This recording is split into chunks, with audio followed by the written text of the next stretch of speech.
Okay, so hey, I'm finally back after my long absence of a month or so. Pretty annoying considering I just started this YouTube channel and then I got the worst illness that I've ever had in my life, aka glandular fever. So it hasn't been a great time. I did not see it coming at all. This video, I'm basically just gonna share with you my experience with glandular fever. It's gonna be just a bit of a raw sit down video, not with loads of little montages what I do. So my experience was pretty rough. I had tonsillitis, like really bad tonsillitis, as well as glandular fever. At first I thought it was just a flu, then it was just tonsillitis, and then I got diagnosed with glandular fever, which absolutely sucked. I have never been so panicky and delusional. I've never felt anything like that in my life. I'm making this video as a memory to hopefully what is the worst week of 2024. I am burnt out, I have the flu, I am literally sipping on fucking honey and lemon because I'm in so much pain.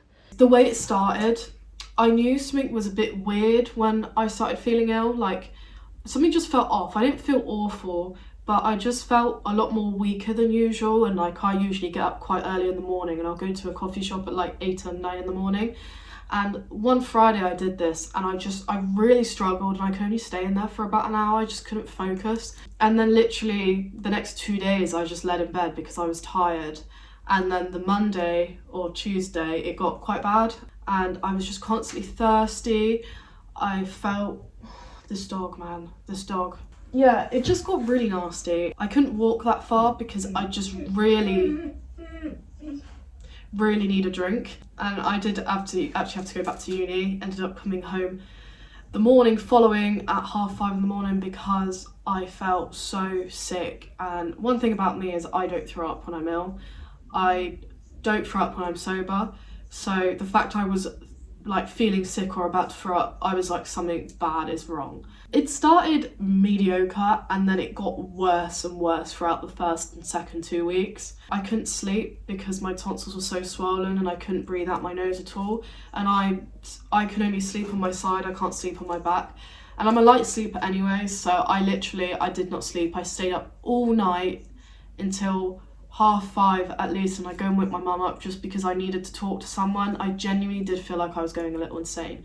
It was quite scary, and I probably only got snippets of 2 hours of sleep throughout the whole week, so I probably had a collective of about 8 hours of sleep throughout the whole week. I've never felt like that in my life. I kind of felt like a different person. It was so strange, and I hallucinated. Eating cheese as well. I hallucinated eating cheese. It was really, really strange. Don't recommend.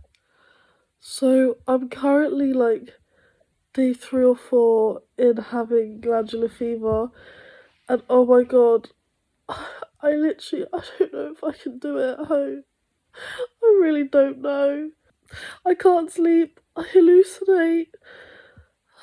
I don't know if I can have sleeping meds. I don't know. I haven't slept in like 3-4 days. And I'm so lonely. And I might not be able to finish second year of uni, and I just don't know. My head has never looked this long. I've never looked this pale. My eyes have never looked so dead. I don't think I've ever had this much face fat, or gives the illusion of so much face fat.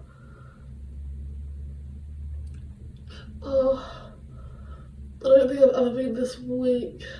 But healthcare 111 saved my ass.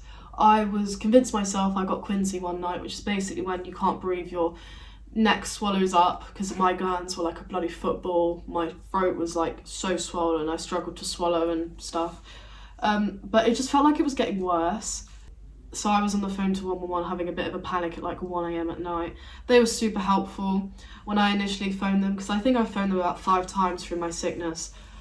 They got me doctor's appointments so quickly for like the next day, and it saved me having to do all the online stuff, which I find so complicated, but it's definitely made it easier for me to do now. Yeah, so basically with my glandular fever, you can have complications with it.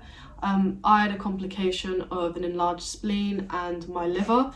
So basically that means I can't do excessive sports for 10 weeks, and I think I'm on about week 7 or 8 now. I'm not an athlete anyways, so ain't a problem, but especially in weeks 2 or 3 I had to be really careful about if someone barged into me like there, because your spleen is just, nice sweat patch, just behind your rib cage here, and obviously your liver's here. I think I've got that the right way around, I don't know, but yeah, if I was barged at the wrong time, I could have been sent to hospital, so that's not really what you want. I was put on a type of penicillin. I can't remember the name because I've thrown all the packages out now, I think. Yeah, they've all gone. All the packages have gone because fuck that. But yeah, it was like penicillin something because I had viral tonsillitis, obviously. That was from the glandular fever though. And it wasn't working, so I went back and I got given, what did I get given? Oh yeah, I got put on steroids, which was really fun. I took them for I think 5 to 7 days, and I'm not sure if they did actually help, but from the day I took, because I had to take like 8 steroids a day, it was bad, on top of painkillers and stuff. And that slowly started helping me, but it was at that point where I should have been like naturally healing anyways. So I'm not sure if it was the steroids that helped me or my body was just really like starting to fight it properly. But who knows? It got me through it. I'm just like taking something, even if it was a placebo effect that like I was taking something to help me get better. It was working. It was the longest 2 to 3 weeks of my life though. Yeah, never want to follow through that again. I'm still getting blood tests for it. My blood levels are far from normal. And I got this mid-March and it's now the 3rd of May, so it's been quite a while. So things that helped me when I was sick, you kind of change when you're sick. I'm quite a tolerable person with pain usually, but this, I just couldn't. There was too much stuff going on. I couldn't sleep, I couldn't breathe properly, I was starting to not swallow properly. There was a point near the start of it where I couldn't keep food or water down, and I had to train myself and sip water every 10 minutes one night. So I'd put a timer on, wait 10 minutes, sip some water just to keep it down. The amount of times I threw up on those first couple of days and I had blood in my sick, which luckily was from my tonsils bleeding and not my liver, because that was a big concern they had. But yeah, it was just really unpleasant. So taking sips every 10 minutes really helped me. When I couldn't eat any food, mashed potatoes saved my life. And if you want some goodness, mix in some broccoli. It really kind of needs to be plain though. It's the only thing I could get down with the water for about a day or 2, I think. And then I moved on to cooked chicken, and I would eat that really slowly, have really small portions. Silver lining though, don't recommend, but I did lose almost a stone from it, and that's actually, I was losing weight anyway, so it's fast forwarded it for me, but I've obviously lost all my stamina when it comes to walking, so I'm having to retrain on myself for that again. I have this warm up like thing with beads in that you can throw in the microwave, and that really helped my glands, because my glands really hurt and they were just massive, and sometimes I get really bad neck ache around here. It literally felt like someone was like gripping me like that constantly. It was horrible. Salt water, gargling, that was great, like warm hot water. That helped because I had a lot of like weird fluid discharge shit all over my tongue and all over my tonsils. It was like proper disgusting. I'm not going to show a photo because it is so vile. It's all I could feel on my throat for a few days, and that's when I started like losing it, because I was like, I can't. It felt like I constantly had snot running down the back of my throat and I just couldn't get rid of it. Salt water definitely helps with that, so would recommend. The last few weeks of it where I was bad, I could not breathe through my nose at all, which was affecting my sleeping a bit still, but I got some saline nasal spray. And that was really good. Even for just a cold, I recommend it. It's really good at cleaning your nose. It didn't do bits for me when I had glandular fever because of just how like swollen I was all over here.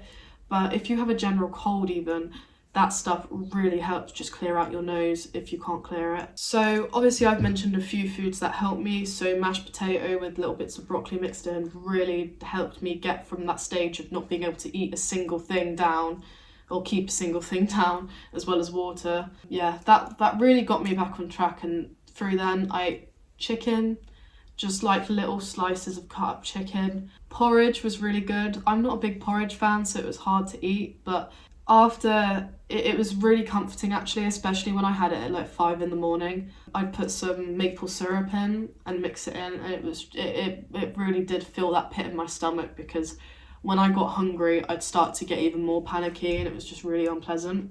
After like a week I was able to eat plain pasta. I didn't really put flavour on things because it just got a bit too much. But I did start eating cheese in a weekend, but that's what made me hallucinate a bit, so I kind of laid off that for a bit.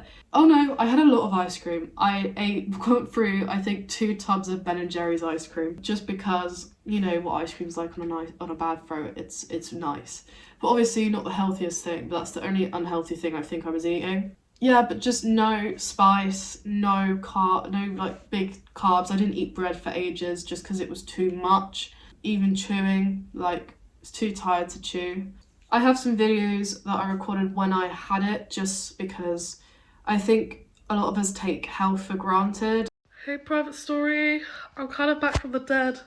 I've had my steroids, so like I actually have a bit of energy.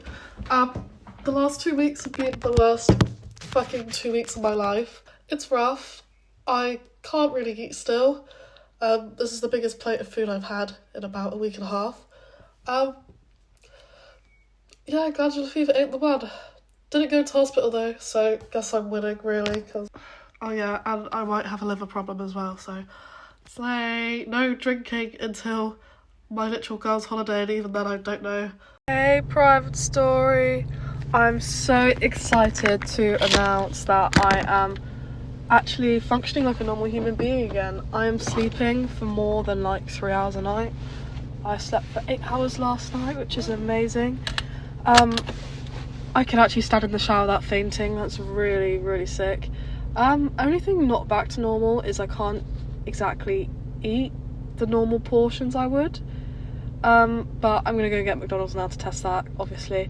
I'm still a bit lazy, like I can't really, it's a lot of effort to do my whole appearance, but I think this is normal enough. No earrings, no rings, but whatever. But yeah, your girl is...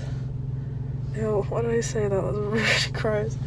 I'm functioning again. I'm a functioning human being.